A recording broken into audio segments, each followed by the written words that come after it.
Guys, welcome back to the channel. It's about Man the Trucker back with another video. I know you guys saw the thumbnail. It's been a very rough week for me. Man, for the past couple days, man, I don't know what the hell is going on, man. Maybe I take a dump in a churchyard somewhere. That's why I'm so bad lucky this week. I mean, not bad lucky that things are happening to me. It's just, you know, let's get into the video, man. Let's get into the video. I just fixed the last issue, and now I feel good now. I feel good, but let's get to the beginning of what happened, man. All right, I got a load in Mississippi, right? It was going to Tennessee. It was a meat load going to Kroger's, you know, that big supermarket. So anyways, I went to the shipper in Mississippi to pick up the load. When I got there, the yard was tight. You know, I couldn't find anywhere to put the trailer. You know, some of these meat spots, man, the yards are so tight, trailers everywhere. But you know, I figured it out. I found a spot and I parked the trailer. So now it's time to find my loaded trailer. It's a drop and hook. So I drop off the empty, now it's time to find the loaded trailer. Man, I was driving all over the yard, couldn't find the load, couldn't find the loaded trailer. I'm like, yo, what the hell? So I had to go all the way back out like I'm leaving the facility. Then they have some trailer right by the exit. Then I was passing this guy and I said, yo, you find a trailer? And he said, yeah, right here. And he said, yo, be careful when backing under your trailers because these trailers are so high, you might jump the fifth wheel and hit the back of your tractor. So be careful. Because that yard, that shipper's bunch of ill, and you know the way the trailers are parked, they're on like a slope. So anyways, I searched and I found my trailer, and man, my trailer was so high, the gap between the fifth wheel and the trailer was like almost 2 feet. I'm gonna show you guys a picture right here of how high the trailer was. So you guys saw the picture, right? My trailer was so high, man. It took me like 30 minutes trying to lower the trailer. I'm there. It's like a workout, man. Big workout for me.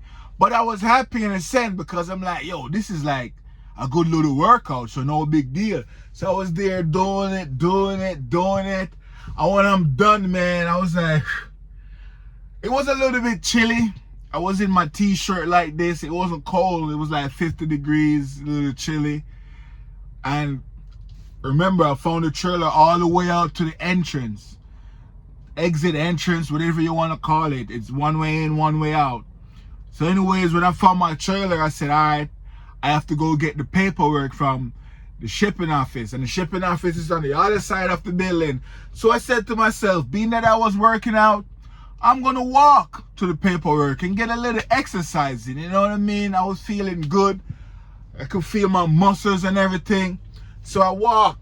And while I was walking to the shipper office to go get my paperwork, I saw the guy before who warned me about the trailers being high. I saw him with one of the yard jockeys pulling his trailer and put it on level ground where he could just back under it easily.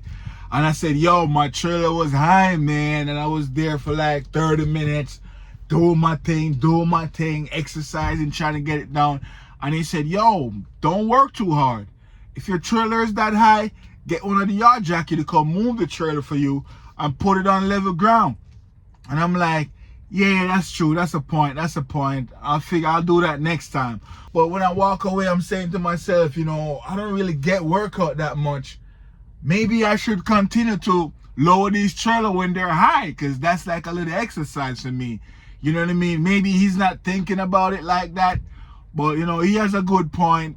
You could get the yard dog to move it, the yard jockey, or you could do like me, work out and try and lower it. And here am I now walking all the way to the shipping office. Now when I got to the shipping office now, the lady was like, yo, you're not cold? I'm like, it's a little bit chilly, but I'm okay. You know what I mean? And I told her my trailer was high. I just got a little workout and stuff. And I decided to walk all the way around here to get a little workout. She said, but where is the truck and trailer? I said, it's all the way on the other side. She said, hey, we need to seal up the trailer, so you might have to work out your ass all the way over there and exercise your ass all the way back here with the trailer, because we're not going to walk all the way over there. I said, oh, really? She said, yeah. I said, I bet I'm going to go get the trailer. I thought I was just getting the paperwork and the seal, and I was sealing up myself when I'm leaving. But she said, no, they have to seal it up and check and everything. So I said, all right, cool. Let me go walk all the way back around there. But I wasn't upset and everything, you know. I'm glad for the little walk. I would have to walk back anyways. So anyways, I walked back, grabbed the trailer, went to her with the trailer, and we sealing up. Now stuff get crazier now. I'm telling you, remember, my whole week is messed up. That's just the beginning. So anyways, I got the load sealed up. Everything is good. It's time to get out of there. I scale out the load, everything. I'm out of there. The next stop is Kroger in Tennessee to get this delivered the next morning. So anyways, I drive all the way close to the 90.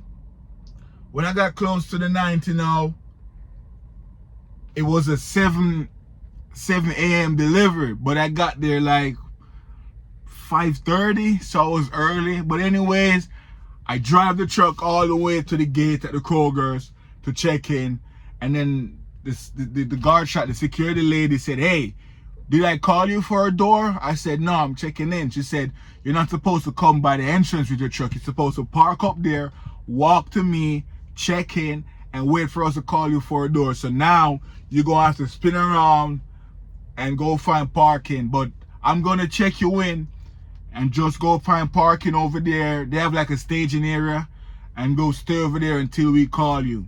I said, okay, cool. So she checked me in and everything. She opened the gate. I go in, spin around, and go park up at the staging area, waiting for a phone call.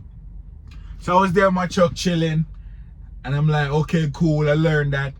So after an hour, she called me and said, hey, I have a door for you, door 157. Please pull up to the gate, break your seal, and, you know, come check in with me and go to your door. I said, cool. So anyways, I pull up to her. I'm like, hey, this seal is one of them thick seal. I do not have the bolt cutters to cut this seal. Do the guys back there at the dock have a bolt cutter they could cut this seal for me? She said, yeah, when you get back there, they could cut the seal for you. I have to get one of those big bolt cutters, guys. Yeah, this is my first time running into the situation where I didn't have bolt cutters to cut that seal. But anyway, she told me go to door 157. So when I go to door 157, you know, I backed up into the door, everything. My door is still closed and sealed. I said, I'm going to go inside, see if one of the guys have a bolt cutter in there. When I went inside, they said they do not have any bolt cutters. But if I go across the yard over there, the guys in the shop, they have bolt cutters. They will cut it for me. So I have to pull away from the door, go get the bolt cutters, come back, and backed into door 157 again. I'm like, all right, cool. So while I was walking back to my truck, I saw the prime driver. I said, man, you have any bolt cutters? He said, no. I saw another driver looking at me. I asked him, you have any bolt cutters? He said, no. I asked a yard jockey, one of them was driving past. I said, hey, do you have any bolt cutters? He said, no. I'm like, man, I'm going to have to leave this dock door, drive across the lot, and get it cut. So that's what I did. I drove over there. I saw the guys in the shop. I said, hey, man, they said you guys over here could cut my seal for me. He said, yeah, we could cut your seal for you, no problem. So he cut the seal for me. So now I have to drive back over to the dock and back up again in door 157. So I backed up in door 157, opened my doors, everything is good. Now I have to go inside and check my paperwork in so they could unload me. So when I go inside now to get my paperwork checked out, you know, the guy was like, fill out this form. I tell him I'm in door 157. And the lady was like, door 157? You're not supposed to be in 157. You should be in 127, 28, or 29. You carrying meat, right? I said, yeah. She said, you're not supposed to be in 157. It's a mistake. I said, well, my paperwork right here said 157. She said, yeah, those lady by the guard shack, when they check you in at the gate, they made a mistake. I want you to leave door 157 for me and go back into door 129. I'm like, okay, cool, no problem. She said, when you're back in the door 29, come back to us to check in. I'm like, okay, cool. So here I'm again now. Go outside to 157. I backed in the door 157 twice, if you guys following the story. I backed in there to go ask for a bolt cutter. They didn't have it. Then I leave to go get the seal cut. Then I backed in the door 157 again, so that's twice. So now again, I'm gonna have to leave 157 and backed into door 129. So that's 3 backing in a dock in one little day. But I'm like, it's cool. I'm not worried about backing. You know, I've been backing. I'm backing up good and everything. So here I am. I go to 157. I creep the truck down to 129, and I backed in the door 129 and go inside, give them my paperwork, and they say, cool. They will call me when I am unloaded. This is about like 8 o'clock now in the morning, 8 a.m. Because all of that I did took like an hour. So now I'm there, getting unloaded. I went to sleep, wake up, 2 hours pass, nothing. 3 hours, nothing. 4 hours, nothing. I'm like, yo, what the hell is going on? 4 hours I'm in the door 129 and no phone call. Maybe they forget about me. But I'm like, I'm getting sleep. I was driving all night, so I'm getting sleep anyways. And then I remember detention. A message came in on my phone, said detention and stuff like that. You know the Prime app. If you're at somewhere for too long, you get that detention text message. And I'm like, cool. I'm going to hit them with the detention. So I'm there, 5 hours pass, no phone call. 6 hours pass, no phone call. I'm starting to think maybe they forget about me. So my fleet manager messaged me and she said, hey, what's the hold up there? I said, hey, I still have the red light on the dock. I could feel them moving in the trailer, but there was a big gap between them unloaded me. Maybe they went on break. I don't know what's going on, but I could feel them unloading me from time to time, so I guess I'm not done. She said, all right, don't forget that attention time. I said, cool. So I'm in there, and after 7 hours, I got a phone call. Said, hey, come get your paperwork. I said, cool. Man, when I get out the truck, and I look, remember I got there like in the morning, 7 a.m., I was there backing in the door. There was trucks lined off in every door. When I get out there, there was no other truck. I was the only truck there. I think I was the last one to get unloaded. 7 hours into the dock, getting unloaded, man. I'm telling you. So when I'm going to show you guys a little clip right here of when I get outside of the truck. I was the only one there. Here's the clip right here. Yo, check this out. I'm the last truck to get out of here. Look. All the other trucks are gone. I'm the last truck. From 7:30 this morning, now it's 2:30.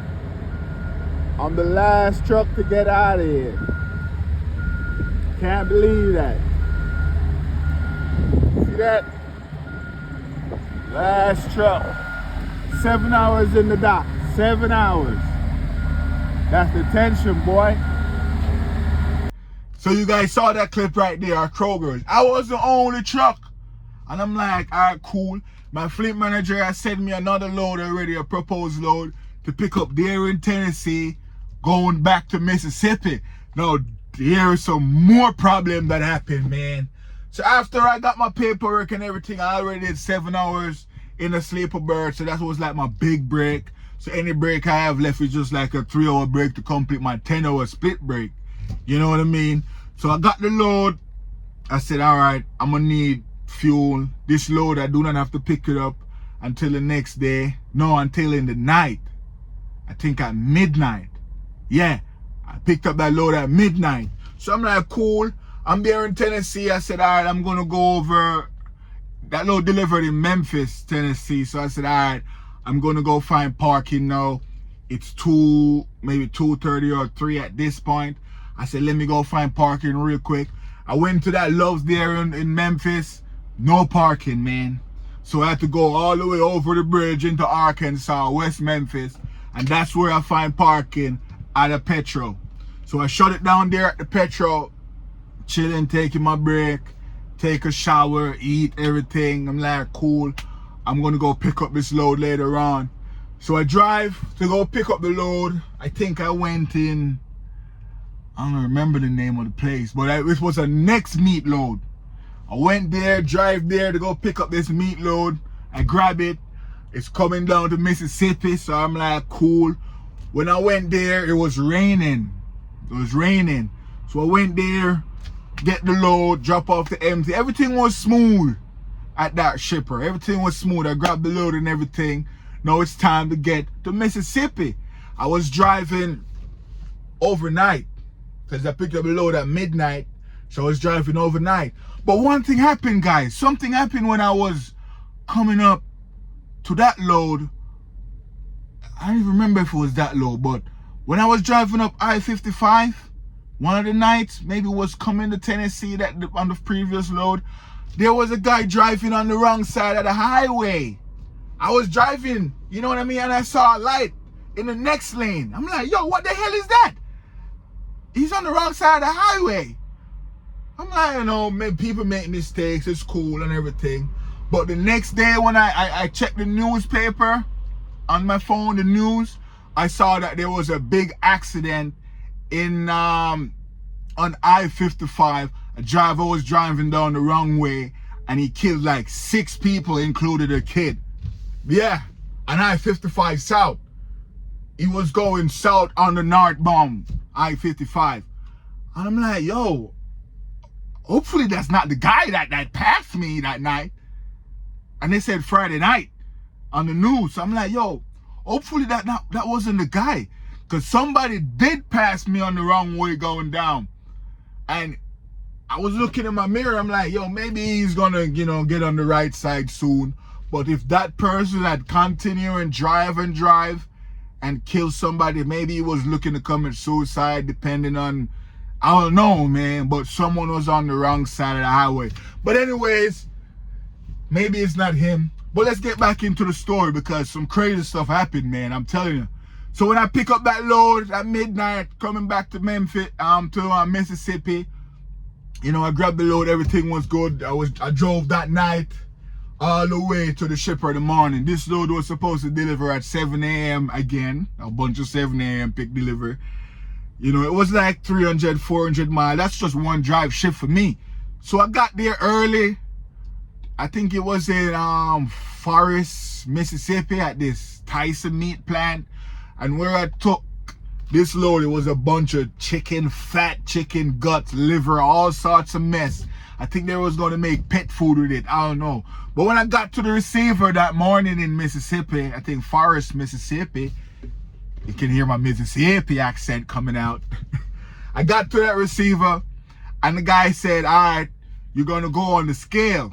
I'm like, cool. He said, yo, hug this left hand side so you can make it on the scale. I'm like, all right, bet. So I drive around. I saw the scale over there, you know, I swing wide. And when I tried to get on the scale, I looked in my mirror. I realized there's a pole about to hit my trailer. I'm like, oh, I guess I got to swing wider. So now I'm trying to come back. It's a little bit tight. Now I'm stuck on this scale. I did get off the scale. I reversed back. I took it a little wider, you know, swing it wider to get on the scale. I realized I'm still tight. I'm like, oh, maybe I got to put my tandems up to the front because my wheel was like in the 10th hole on this load. I'm like, maybe I got to put it up. I'm already here at the receiver. Let's put my tandems all the way up to the front.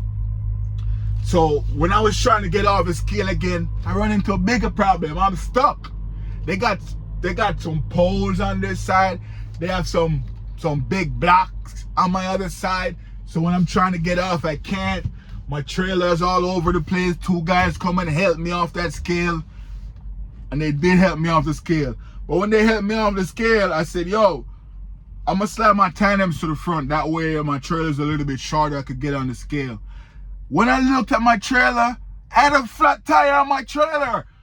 On the passenger side, rear tire. I'm like, yo, I have a flat tire. What the hell happened? And when I looked at the scale, I saw some little screws in the ground, like bolts to hold on the rail of the scale. That's what got my tire. Blew my tire. I'm like, ah, man. So anyways, I slide the tandems, I back up, and the guy told me, hey, you have to hug this left-hand side, go all the way around and then come back around and go on the scale. I'm like, word? He said, yeah, man, this scale is tricky. So anyways, I did that. He showed me what to do. So I hugged the left-hand side. I'm like hugging the curb to get on that scale. When I get on the scale, the guy scaled me out. Now I'm thinking about the flat tire. I'm like, man, I have a flat tire. God damn. But anyways, I got scaled. When I got scaled, I was looking for the dock. I couldn't find the dock in the yard. I was like, yo, man, where's the dock? He said, yo, the dock is right there in the middle. I'm like, yo, that's a dock?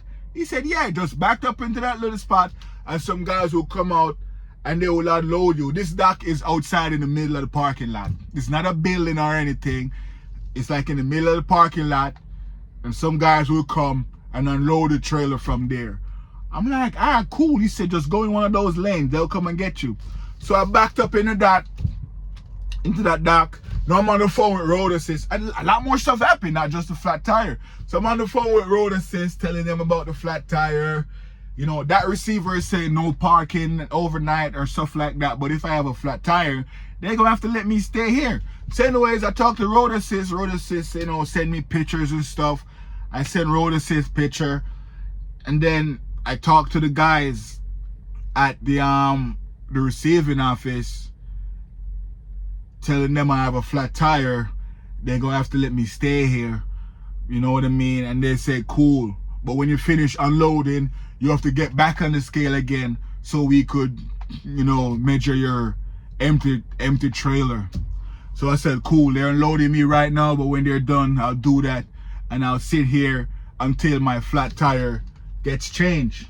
So anyways, they finished unloading me and everything.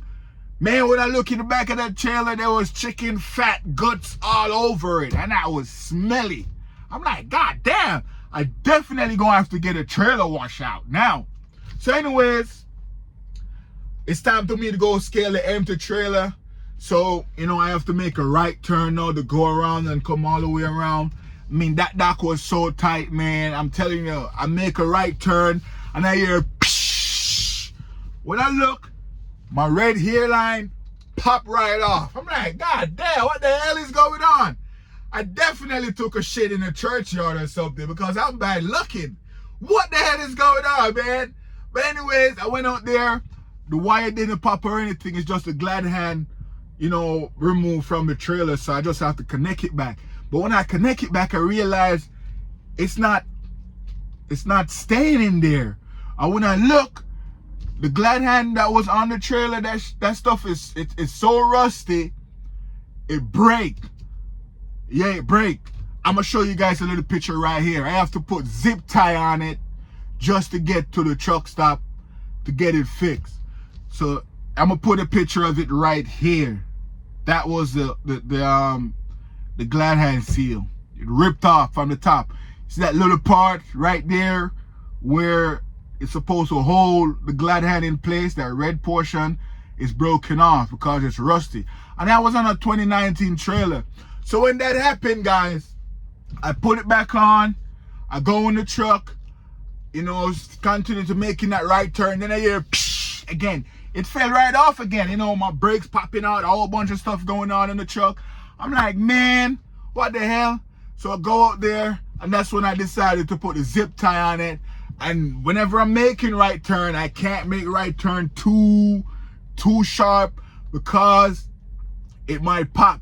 So I'm there now. I have a flat tire also on the trailer. So there's me, fractured me, you know, flat tire, seal messing up. I can't turn too much to the right.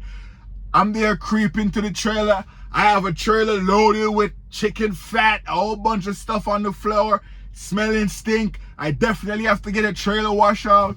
I'm like, oh my God. Anyways, I got to the scale this time. This time I did the right thing. I hugged the left side, got onto the scale. That was good. It doesn't end there yet, guys. More happened. More happened, man. So anyways, when I got scaled out, the guy already told me I could park my truck there until they come and fix the tire.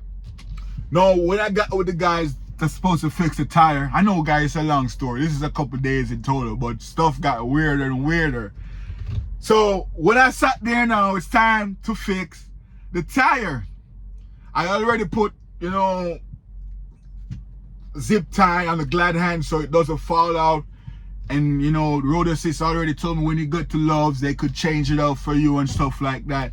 I'm like, cool. I just know I can't make any sharp right turns. I could make right turn, but if I turn it into like a 90, it might snap. But what I did, I parked up there. I was in the middle of nowhere in Mississippi. The guys told me there'd be like 2 hours before they get to me with a tire. I'm like, cool, 2 hours. I'm already unloaded. I'm just gonna go in the sleeper berth and sleep. So I'm there 2 hours past. No one, then like 30 minutes after. So 2.5 hours, I saw a guy pulled up. You know, he saw the tire. He's like, yeah, that tire is messed up. You could see the hole in the tire because I run over like a big ass nut that's in the ground. That doesn't sound right. I run over a big ass nut. That's too sexual. But anyways, I run over that, and the guy came and he saw that, and he said, you have the spare, right? I said, yeah, the spare is under the trailer. When the guy looked under the trailer, he saw the spare tire. The spare tire got a big hole in it also. The spare tire is no good. And he's like, yo, the spare is no good because it's got a big chunk in it and the metal is showing. That's not gonna work. And they said you have a spare, so I didn't carry any spare. So now I might have to go drive an hour away to go get the spare and drive an hour come back to you. Because I'm in the middle of nowhere in Mississippi. So when the guy said that, I'm like, man, it's cool though, because I'm here in the sleeper berth. I'm on a break. You know, the load is already delivered. I'm just chilling. So he said, all right, he's going to go away, grab that load, grab that tire, and come back. I'm like, cool, bet, do that. So I met road assist. No, road assist said, why didn't he bring a spare? I told him to bring a spare. I said, he didn't bring any spare, man. Road assist said, all right, hold tight, they'll be back. So I'm there, another 2 hours pass. Then the guy show up, a different guy show up this time with the spare tire. I said, man, how long this is gonna take to change this tire? He said, nah, it's gonna take like 15, 20 minutes, you'll be good. I'm like, all right, cool. So he did his other thing, change the tire. So when I look at my clock now, I'm almost 7 hours in the sleeper berth. I said, you know what? I'm just gonna chill right here and do a 7-3 split. So after I chill there, 7 hour break is up. You know, now it's time to go get this glad hand seal fix because if I turn my trailer too much of a degree to the right, it might snap. But it's good to drive. I'm not losing air or anything. I can drive with it, but I can't make no 90-degree turn or anything like that. And I'm not gonna do that driving to a truck stop. So I'm like, all right, cool. But first I need a washout. Man, when I go on my phone to find washout, all the washouts were like an hour away. No close washout. And my fleet manager sent me a load to pick up like 10 miles from where I'm sitting. So I'm like, man, washout is like an hour away that way. And then I have to come back. And then when I pick up the load, it's a Walmart load that delivers at 2 a.m. I'm not gonna make it because I'm gonna have to do like a 3-hour break. Because remember, I did 7 already. I'm gonna have to do a 3-hour break. And that 3-hour break to get back hours, I might miss the delivery. So I told my fleet manager, yo, take that load off of me. I'm not gonna make that because of the tire issue. And I have to get washout. Washout is like, it's gonna be 2 hours out of my time. I can't make that. They said, cool. So she put out my PTA to later that night. I said, after you sort out your stuff, let me know. I'm like, cool. So I drive to the Loves to go change the glad hand. And while driving to that Loves that's close by, I saw a message come in with a new load to pick up today, which is I'm waiting on right now. You know, let's get right into that. So anyway, I was driving to that Loves that's like 10 miles away. And then when I get the load, when I get to that Loves, you know, I was checking out the load. I see that, hey, close to that pickup, there's a washout. So I'm like, okay, tomorrow I'm going to go to that. And I'm like, you know what? Let's just drive to that right now. Let's just drive to that Loves right now. The washout is close to the Loves. Let's go down there. It's an hour drive. Let's just go close to the shipper. So that's what I did. I drove all the way down there and said, cool, I'm gonna get a washout. When I called the washout people, they say, now, we close at 4. You're gonna have to come back tomorrow. I'm like, cool. My load picks up tomorrow anyway, so I get a washout before I go pick up the load. So I checked in with the guys at Love's, and they changed the glad hand seal thing for me. So now I'm good. I can be able to turn 90 degrees. I could jackknife this truck to the right if I want. You know, it's perfect now. So I got that done, but I still have to get the trailer washout. So the morning comes on to go get the trailer washout. Man, when I popped that truck, it was so stink. I'm like, the guy was like, yo, what the hell is that smell? I'm like, yo, a bunch of chicken fat. He said, yo, is it bad in there? I'm like, man, there's chicken fat all over the ground. He said, yo, if it's too bad, I can't deal with that, man. I can't wash you out. I'm gonna have to turn you away. But I'm like, man, you're the only truck wash, trailer wash out in like 2-hour radius. There's no one else. And he's like, man, let me see what's going on in there. So he come and he looks inside there. He go inside the trailer. He was looking at it. And I was like, man, if it was on some other day, I would have turned you away. I'm like, man, I have to go pick up a load in like an hour over by Amick, 10 miles from here. So you my only hope, man. You're the only truck wash that I see. And he's like, all right, I'm going to wash you out, but I might have to charge extra for this because we're going to have to dispose this fat and a whole bunch of stuff. And man, it could smell the stink chicken aroma. The whole place just smells stink, man. So anyways, he was in there washing the trailer, washing it out. Everything was good with the washout. And he was like, man, that was a tough one. I said, yo, man, I really appreciate it. So now, everything is good. Flat tire is fixed. The glad hand is fixed. The trailer washout, trailer is clean. Let's go pick up the load. Load's supposed to pick up at 11. It's a drop and hook. You know what I mean? So I drive to the shipper now to go get this load. Man, when I get there, it's mud everywhere, muck everywhere. You know what I mean? Even my truck right now, I might have to clean it out because it's raining. It's been raining down here in the south for a while. But anyways, when I checked in and everything, the guy said, your load ain't ready yet. We're going to call you when your load is ready. So go back to the truck stop, sit there. We're going to call you. Now, mind you, this load's supposed to be ready at 11. Now, it's 3 p.m. and the load ain't ready yet. So, is this detention for the shipper? I don't know. I just thought a live load is a drop and hook. So I don't think I could get detention for a drop and hook. But they said the trailer's not ready yet. This load is going to Michigan. So right now I'm at this Love here, chilling, sitting down, waiting for the phone call so I could go pick up this load and head to Michigan. Now I might have to watch the time. It's just a 900-mile run. Delivers on Thursday. So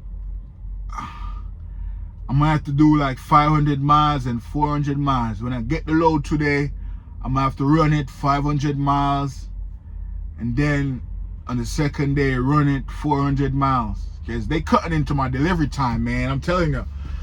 But yeah, guys, that was it right there, man. For last couple of days, man, I've been going through a whole bunch of stuff. It's been a while. I don't tell you guys my day going in a story format. Normally it would be in a vlog, but you guys like when I tell the stories, man. So I figured I'm not gonna vlog this week.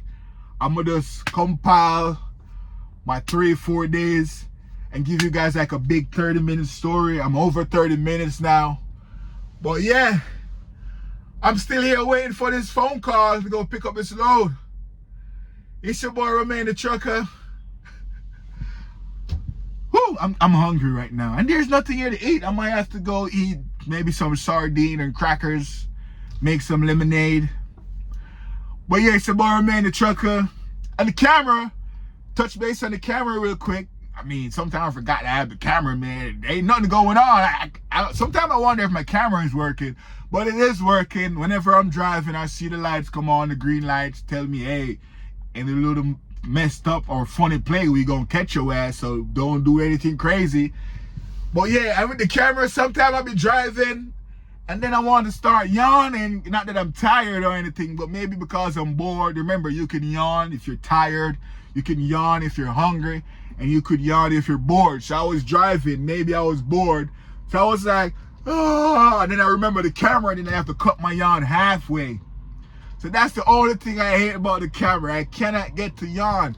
Guys, when you yawn, it's like a nice, pleasurable moment. You ever bust out a big yawn and you just feel good letting that out? It feels good to yawn, man. You get that release. You know what I mean? You just, you feel so good. But now, when I yawn, I remember, oh, there's a camera. So now I have to be yawning like this. That's how I'm yawning, with my mouth shut. I know if you yawn once, the camera won't go off. I know that. I know the camera won't go off. But if you yawn a couple amount of times within a certain amount of time, then, you know, the camera will go off. But that's the only issue, man. I can't yawn as freely. Yet yawn be free. I mean, I still get the fart though. That's good. But yeah, as far as stop signs, you know, I heard some people saying they're getting dings for not stopping at the stop sign, a complete stop. You know, I always stop at stop signs, so that's not an issue for me. Do I have any issues? Nah. Except for that one time when I first get the camera, like I said in one of my last videos, a truck cut in front of me and it said, hey, following distance, following too close, and I dress off.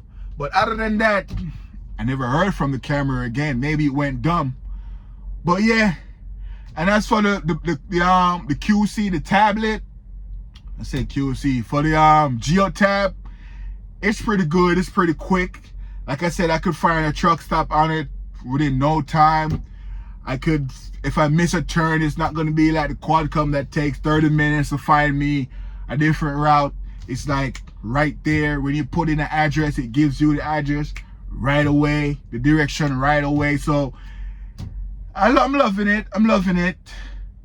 So far I'm loving it. So yeah, if you haven't had the cameras yet, I don't think it's nothing to be scared of. And as soon as I'm done driving, I pull the curtain over it. So, you know, if I'm in the back doing anything privately, the camera won't pick it up. Like I'm cooking or stuff like that.